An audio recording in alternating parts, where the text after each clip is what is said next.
What's going on, guys? It's your boy Dyllan and welcome back to another Destiny 2 video. Today I've got something a little bit more interesting than, something like a build guide or stuff like that, and that is future improvements that I would love to see, Bungie bring to the Destiny franchise, whether this is in Destiny 2 or further down the line, hopefully Destiny 3. We'll just have to wait and see if they do implement any of this stuff that I'm going to be going through for you guys, but without further ado, let's just get straight into it. Let's not waste any time. So, I'm just going to fly down to the tower as well. So the first one is, for me, is matchmaking for all activities within the game.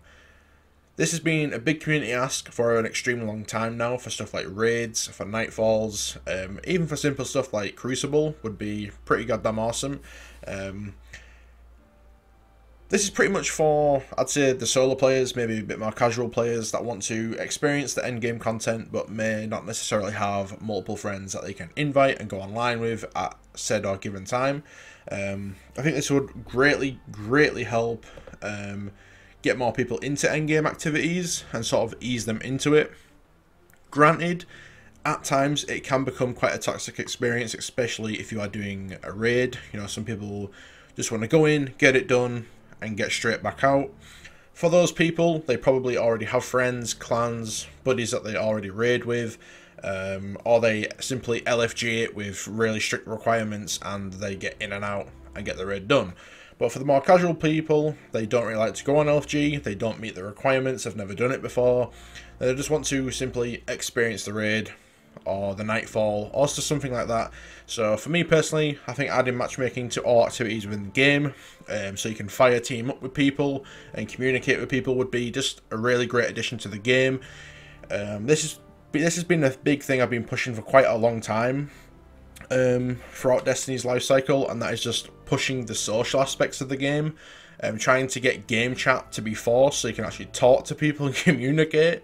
It's something pretty simple, but again, it's just never been a thing in Destiny. Nobody talks to each other. You just feel like you're sort of playing on your own all the time. There's this, even though you've got teammates surrounding you at all times, whether you're in Gambit, Crucible, doing strikes, or just simply patrolling an area, I just think it'd be really nice to have game chat and be able to talk to people.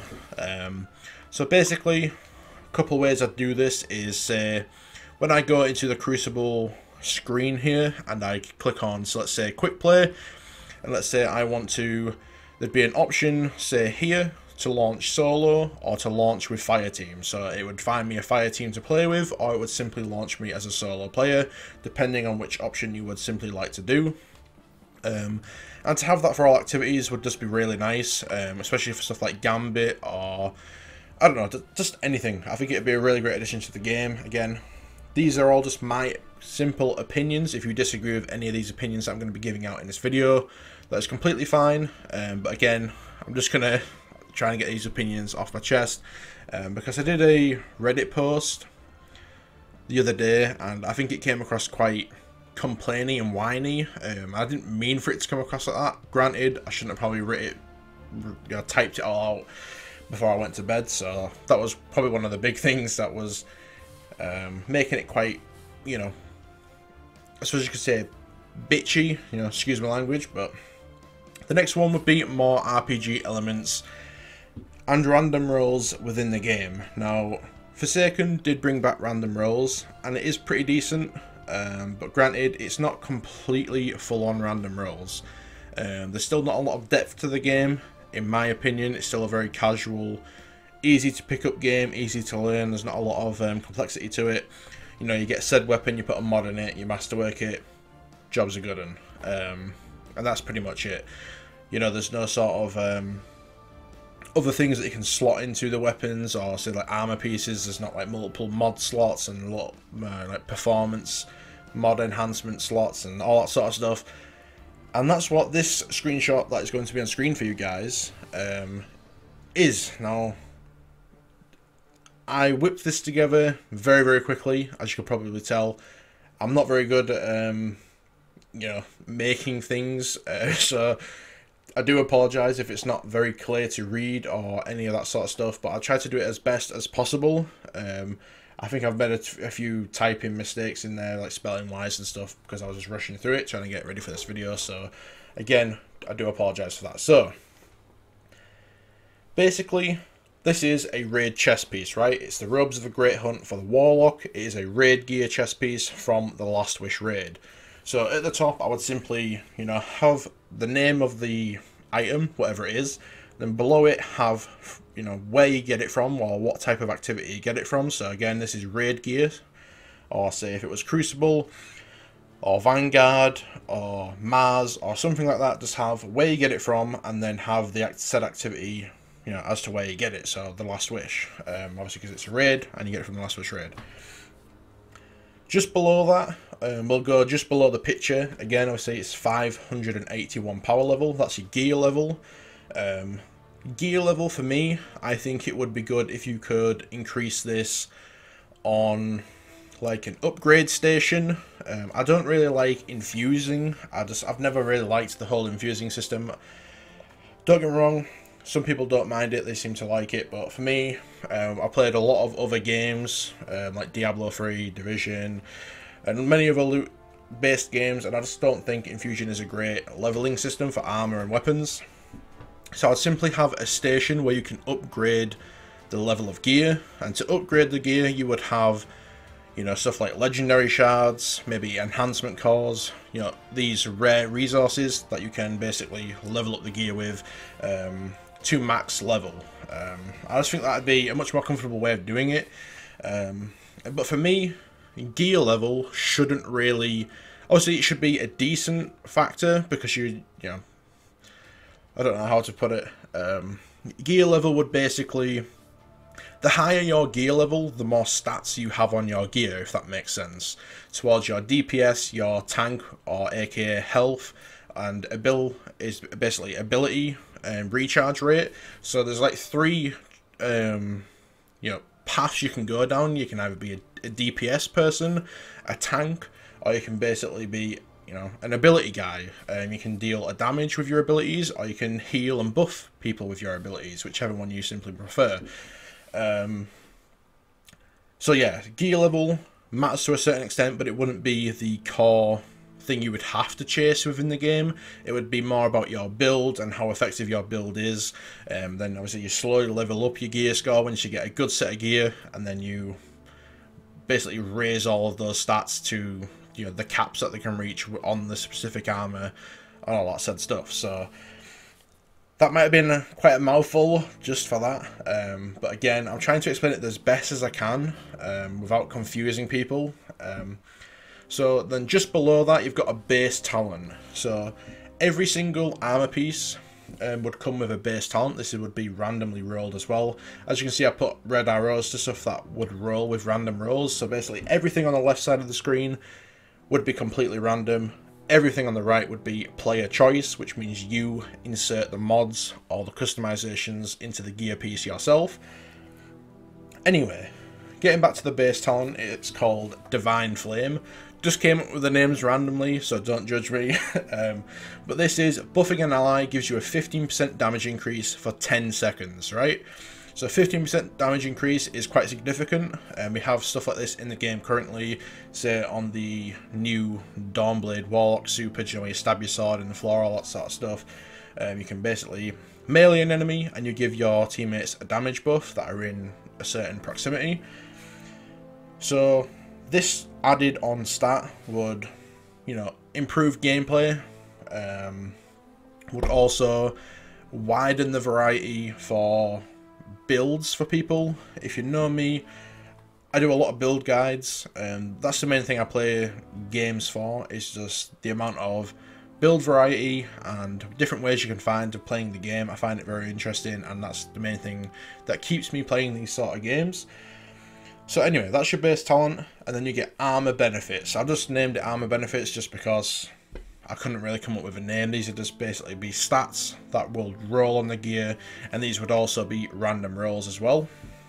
So we got 5% damage to major enemies, so that would be your yellow bar enemies. Plus 13% damage with pulse rifles. So again, if you want to use a very kind can't even speak, specific weapon. So like a pulse rifle, I'm a big fan of pulse rifles in PvE and even PvP, but this is not a PvP video, this is only strictly for PvE.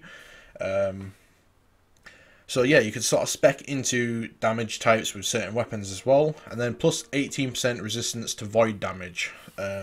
So again, if you wanted to roll on every single armor piece, say there's 5 armor pieces and you can get up to 20% resistance to void damage on every armor piece, that means you can be completely resistant to certain damage types, although, you know, you might just want, say, 40% of one, and say like 2 40s and a 20 or something like that. I don't know, you could mix and match them, so, you know, you take less damage from certain types, or you might want to have 100% resistance to solar damage if you're doing a certain strike, so you take less damage from solar.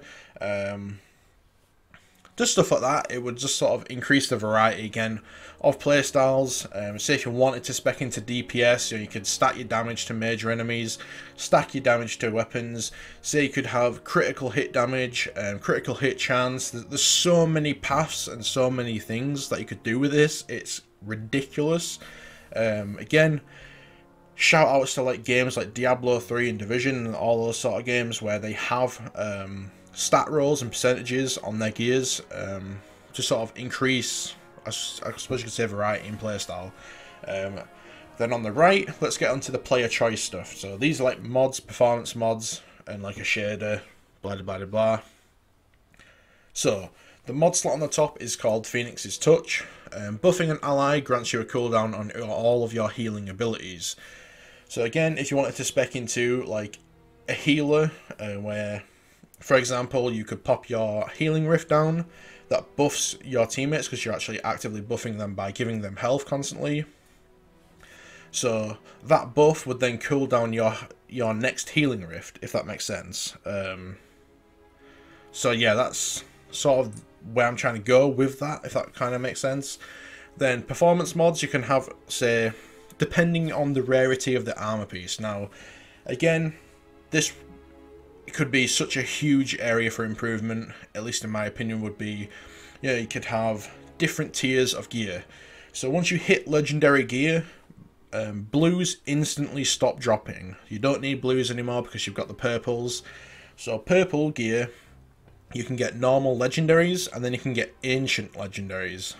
Again, shout out to a game like Diablo. Now, ancient items would roll with maybe an extra performance mod slot, or an extra mod slot, or maybe just have slightly higher percentages on the armor benefits. I think that would be kind of like quite a cool idea.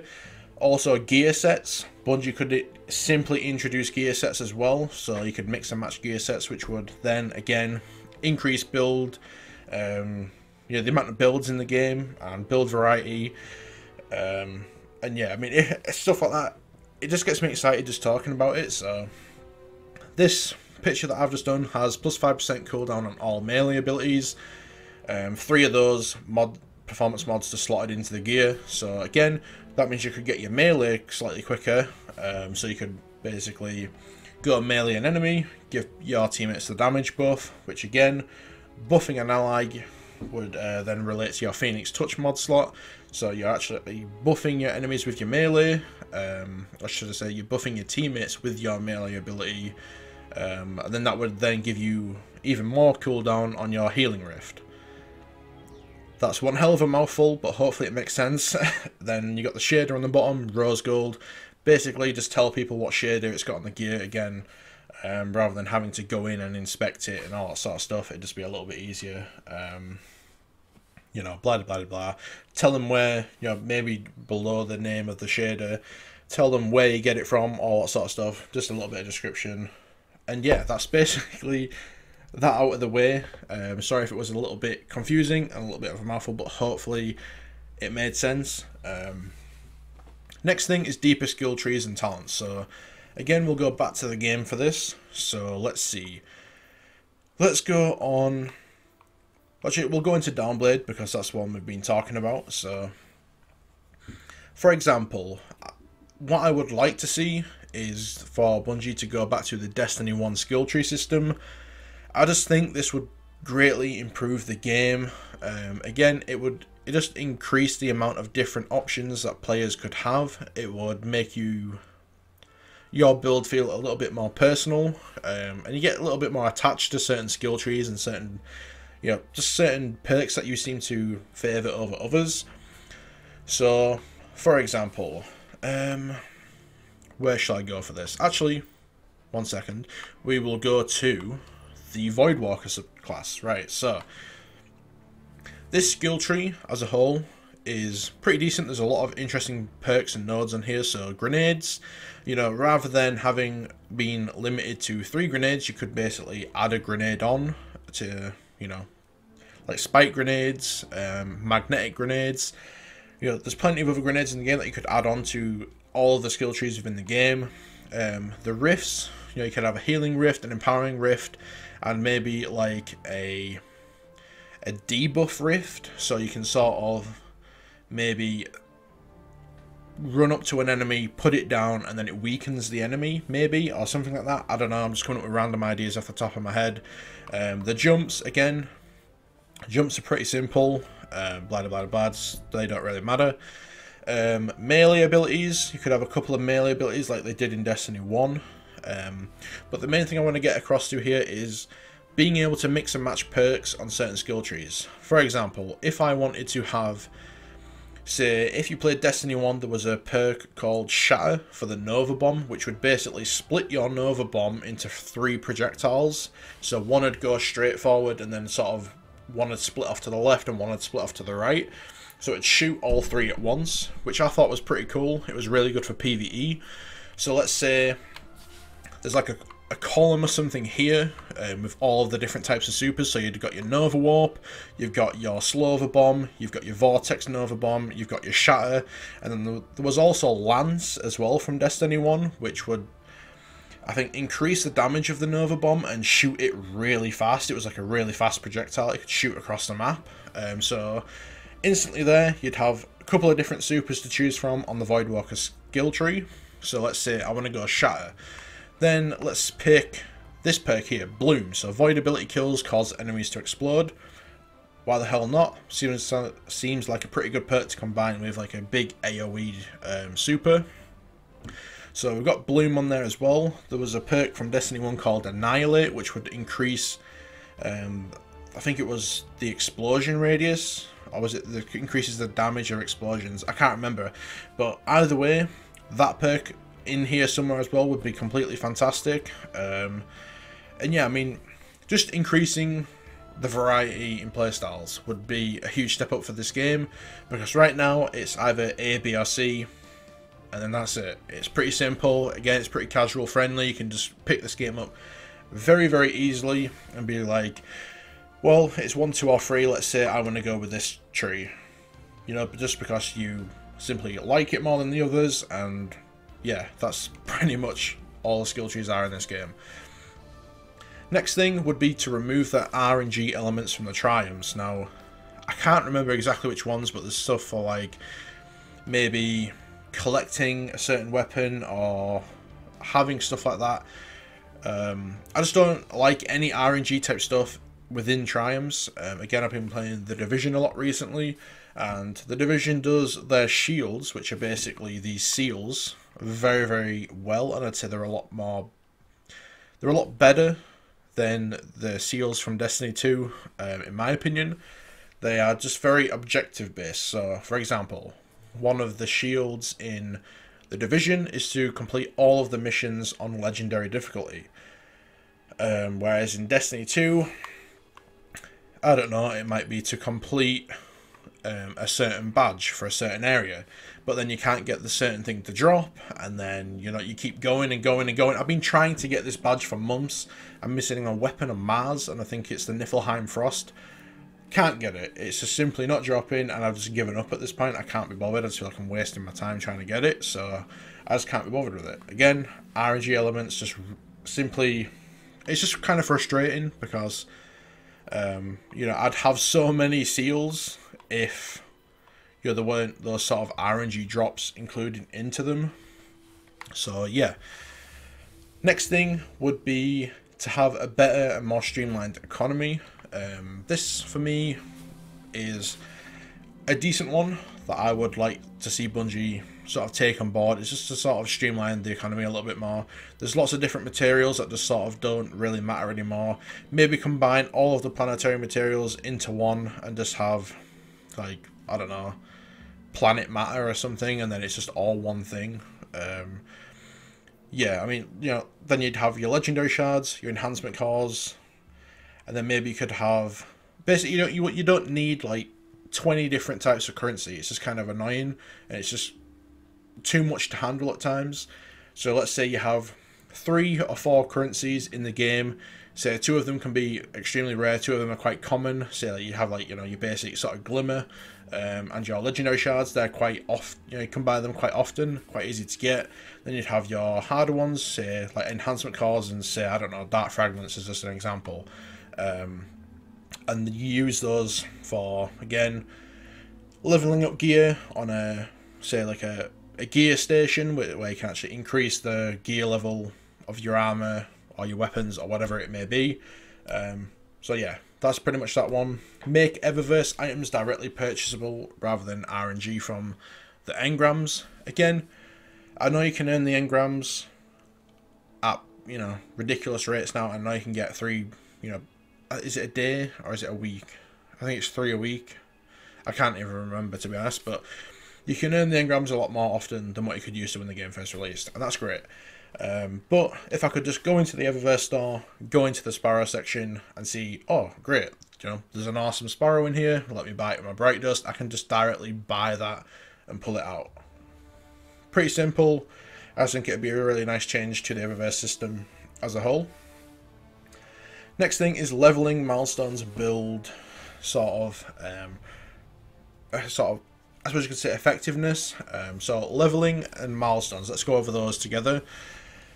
Milestones for me are pretty boring. I don't really like doing them. I think you should play an activity that you want to play because you want the loot from said activity, or you just really enjoy playing that activity, right? I don't think, you know, say if I want to, say a DLC releases, for example, and I want to level up decently fast, and I want to, you know, take every opportunity where one's been given, right? So that means I need to do all of the milestones. So that means I need to do 5 Crucible games, 3 Gambit matches, is it 3 strikes, a Nightfall, high score Nightfall, the Dreaming City stuff, there's the Tangled Shore Spiders bounty, there's a couple of things, Ikora, your clan, and that's all great. I think it, you know, it is a good idea, but I just don't think, me personally, I'm not very keen on it. I think, you know, say if I want to go into strikes because I enjoy playing those, and like I said, I don't know how to explain it without, how shall I put this? Basically, I'm more into, let's say if I wanted to do a mission, right? Let's say if I go to Earth and there's a mission available, even though I know you can't select the missions anyway, but let's say there's a mission here, or say, well, the heroic, right? Let's say this heroic mission, I want to be able to do this, right? And then I start off and I can run this mission in, say, 20 minutes, right? I know that's a completely ridiculously long time, could probably run it in about 3 or 4 minutes, but let's just say it's a really hard mission, my build isn't that great, and it takes me 20 minutes to do this mission the first time, right? So I go away, I get some more other, say, gear pieces, some better weapons, some better mods for my gear. I sort my build out a bit, I upgrade it at the gear station a little bit more, so my gear score or gear level is a lot higher. Then I come back to this mission, and now I can clear it in 15 minutes. That's the sort of stuff I like to see, is a direct increase in being able to clear stuff faster. Whereas in Destiny 2 at the moment, you can only over-level enemies, I think it's by 20 power levels, so even, say if you're in the EDZ, one of the starting areas in the game, and you go to the Trossland, these enemies will still kill you pretty goddamn quickly, and the enemies sort of scale to your level, you know, so that's just the way Bungie have designed the power level system. And personally, not a big fan of this. I think if you are, you know, 10 power level over, You know, you should deal a little bit more damage, but if you are 200 power level over, you should deal an absolute butt ton more damage. You know, you should just be able to blow through the, you know, the low level content. And that's just the type of stuff I like to see in RPG loot based games. And yeah, I mean that's just basically it. That's just a couple of the improvements that I would like to see get added into this game. I know this has been an extremely long video, and I know I've been waffling on for an extremely long time, but I think this would be, you know, some of these points would be quite interesting to add into the game. I think it would also just add to the experience of Destiny. Destiny 2, you know, Forsaken was an amazing expansion, don't get me wrong, it really well and truly was. But the game still hasn't sort of done anything outside the box. It still hasn't sort of pushed limits, I suppose you could say. You know, it still kind of played it very safe, very casual, sort of friendly to new players. It's very easy to pick up. So maybe Bungie could play it a little bit more risky. Again, this is not in any way, shape or form a hate video. I still like Destiny. I still play it every week here and there. Granted, definitely nowhere near as much, because the Black Army for me just didn't really give me that much to sort of invest in personally. But yeah, that's my thoughts and opinions on a couple of features I would like to be added, guys. Thanks so much for watching. If you made it this far, have a nice rest of the day as always. Take care until next time. Peace.